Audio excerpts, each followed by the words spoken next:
पर्यावरण अध्ययन के अंतर्गत यह तीसरा वीडियो है। इस वीडियो में हम वायुदाब और पवनों से संबंधित महत्वपूर्ण तथ्यों को देखने वाले हैं, जो कि आपके टीचर भर्ती, सीटेट, पीएससी, रेलवे और अन्य कंपटीशन एग्जाम में बहुत अधिक उपयोगी साबित होगा।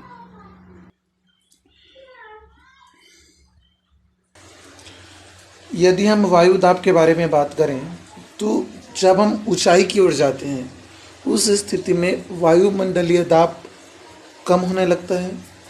समुद्र स्तर पर वायुदाब सर्वाधिक होता है और जैसे जैसे ऊंचाई की ओर जाते हैं वायुमंडलीय दाब घटने लगता है। तो एक इम्पॉर्टेंट फैक्ट यहाँ पर हो गया, अधिक तापमान वाले क्षेत्रों में वायु गर्म होकर ऊपर उठ जाती है। ध्यान दीजिए, अधिक तापमान वाले जो क्षेत्र होते हैं वायु गर्म होकर ऊपर की ओर उठ जाती है, तो यह निम्न दाब क्षेत्र बनाता है। अधिक तापमान वाले क्षेत्र जो है, उसी प्रकार से कम तापमान वाले जो क्षेत्र हैं वहाँ की वायु ठंडी होती है, तो वह उच्च दाब क्षेत्र बनाते हैं। यदि वातावरण गर्म हो तो निम्न दाब क्षेत्र और वातावरण ठंडी हो उस स्थिति में उच्च दाब क्षेत्र बनती है। वायु सदैव उच्च दाब क्षेत्र से निम्न दाब क्षेत्र की ओर गमन करती है। अब यहाँ पर एक इंटरेस्टिंग फैक्ट यह है कि चंद्रमा पर वायु नहीं है, इसलिए वहाँ पर वायु का दाब भी नहीं पाया जाता। चलिए अब बात करते हैं पवनों के बारे में। उच्च दाब क्षेत्र से निम्न दाब क्षेत्र की ओर जब वायु गति करती है तो उसे हम पवन कहते हैं, और पवन का नाम दिशा के आधार पर निर्धारित होता है। जैसे फॉर एग्जाम्पल पश्चिम से आने वाली पवनों को हम पश्चिमी पवन कह देते हैं। तो पवन जिस तरफ से आती है उसे हम उसी का नाम दे देते हैं। उत्तर से आने वाले पवनों को उत्तरी पवन कह सकते हैं, पूर्व से आने वाले पवनों को पूर्वी पवन कह सकते हैं। अब जो पवन होती है वो तीन प्रकार की होती है। सबसे पहले देखिए स्थायी पवनें, जिसको परमानेंट विंडोज कहते हैं, वाइंड्स कहते हैं, परमानेंट वाइंड्स कहते हैं। तो चलिए आगे देखते हैं। तो पश्चिमी और पूर्वी जो पवनें होती है वो स्थायी पवनें होती है। ये वर्ष भर लगातार निश्चित दिशा में चलती रहती है।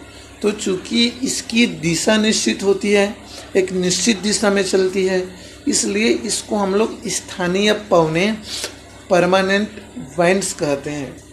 और उदाहरण के लिए पश्चिम और पूर्वी पवनें आ जाएंगी।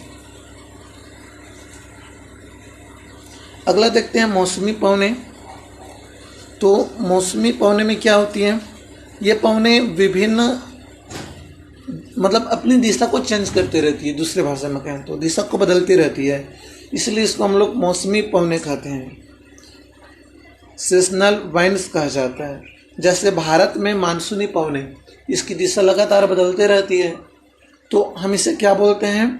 मौसमी पवनें कहते हैं। और एग्जाम्पल में क्या आ जाएगा? भारत में मानसूनी पवनें, जैसे केरल में मान लीजिए कि 6 जून को पहुंचा, तो सिजी में इस तारीख को पहुंचेगा जो मानसून है, या यूपी में इस तारीख को पहुंचेगा। तो इस प्रकार से इसका जो दिशा, समय सब बदलते रहती है।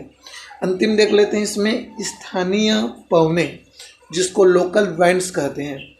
ये पवनें किसी छोटे क्षेत्र में वर्ष या दिन के किसी विशेष समय में चलती है। एक कहना चाहिए विशेष समय में चलने वाली पवनें, जैसे स्थल एवं समुद्री समीर, तो ये जो है स्थानीय पवनें के अंतर्गत आ जाएंगे। अब आप मेरे को बताइएगा कि लू किसके अंतर्गत आएगा? जो लू है उसे हम लोग मौसमी पवनें के अंतर्गत रखेंगे कि स्थायी या स्थानीय पवनों के अंतर्गत रखेंगे। अगला यहाँ पे देखते हैं मॉइस्चर, आर्द्रता। तो आर्द्रता के बारे में वैसे इससे संबंधित उतना इम्पोर्टेंट क्वेश्चन नहीं पूछा जाता। वर्षा से संबंधित देख लेते हैं इसको।